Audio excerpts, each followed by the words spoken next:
With each passing day comes yet another tidal wave of politically correct, trendy left shit, engulfing the nation, destroying it all the more with its corrosive impact.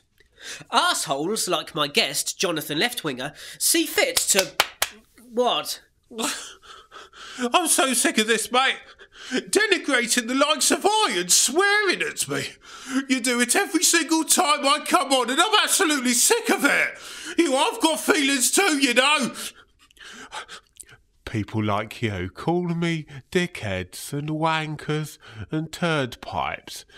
Not just people like you, only you. I mean, it's absolutely disgusting. Just what is it about so-called stuck-up, aloof, trendy left arseholes such as I, which riles you so? And it's not as if you could come back with rational, cogent argument, is it? like people do in a proper debate. You have to resort to swearing and gratuitous insults just because you don't happen to have the right arguments.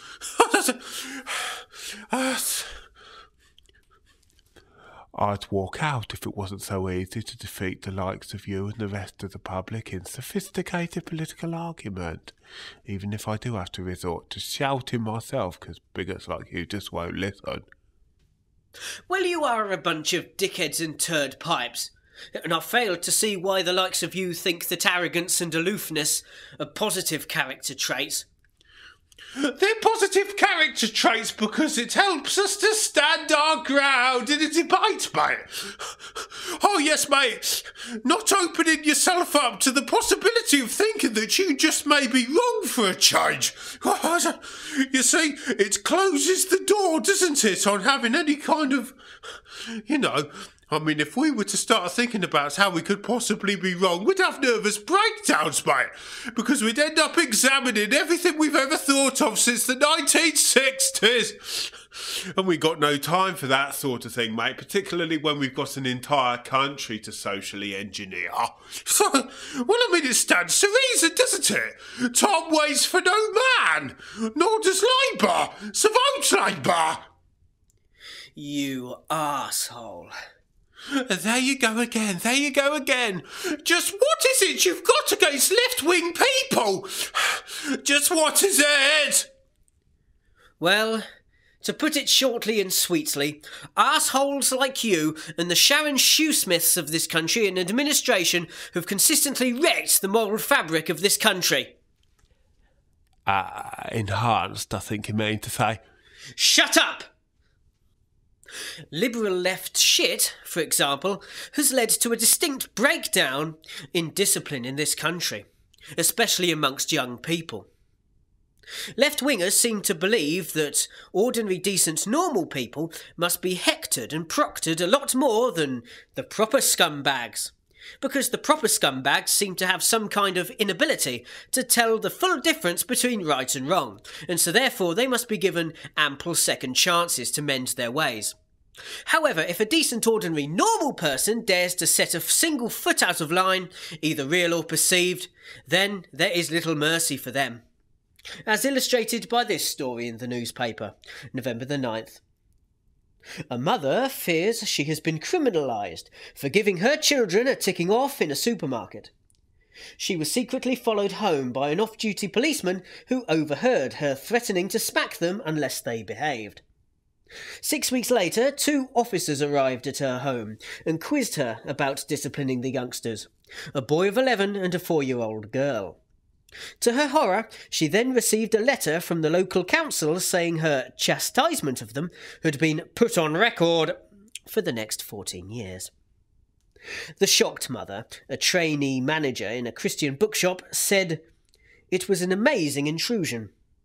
I was doing what parents should do, and what thousands do every week, setting moral boundaries for how children should behave." My words were something like, "How dare you behave like this? If you carry on like this, you're going to get another hiding like the one you had earlier." The pair apologised and quietened down.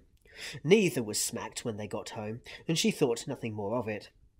But more than a month later, 2 policemen knocked on her door and told her a colleague had trailed her to find her address. She was appalled when a letter arrived from Southampton Council Children's Services Department.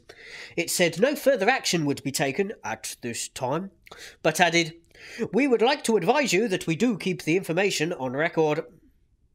The mother, who helps out at her church Sunday school, said, "The police and social services have difficult jobs to do, and we all jump on their backs when they don't step in with cases like Baby P. But they've got to apply some common sense. In my case, they have had a huge overreaction and been very heavy-handed." Hampshire Police said, "It was not an ordinary telling off. Because of what the woman said and the way her children reacted to it, it gave our officer reasonable grounds for concern." Yeah, reasonable grounds for concern. Reasonable. Anybody threatening to physically abuse their children, particularly in New Labour Britain, must be soundly punished themselves, mate.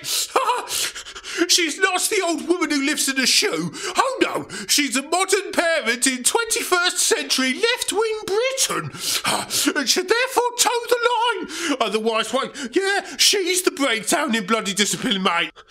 Threatening ordinary, decent, normal people and trying to keep them in line, mate. Oh yeah, because if you go round beating children, they're going to have a distorted view about how they should behave towards their own children in later life, mate. That's where the abuse sets in, and we got to stop it. Vote Labour! This news story comes just days after a classroom helper was cleared of assault when some young thug was frog-marched out of the classroom for disrupting the other pupils. Mark Elwood is relieved, understandably, and reckons this farce should never have come to court in the first place. You see, there's another one, mate. You see, there's another one. Truculent children must be shown the hand of love, shown the hand of tolerance, and shown the hand of understanding, mate. Oh, yes, mate. If a teaching assistant lays down the line and says, "You shall not behave in such a way," and says it with enough authority that the child will inevitably behave, mate, and it can only represent a weakness on the part of the teaching assistant if the young hooligan just blindly ignores him, mate. You see, when he taking physical action is just not the answer. Yeah, because what happens if this is taken to extremity, eh?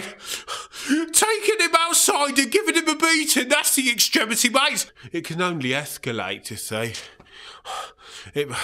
You've got to catch it early, just like with a disease.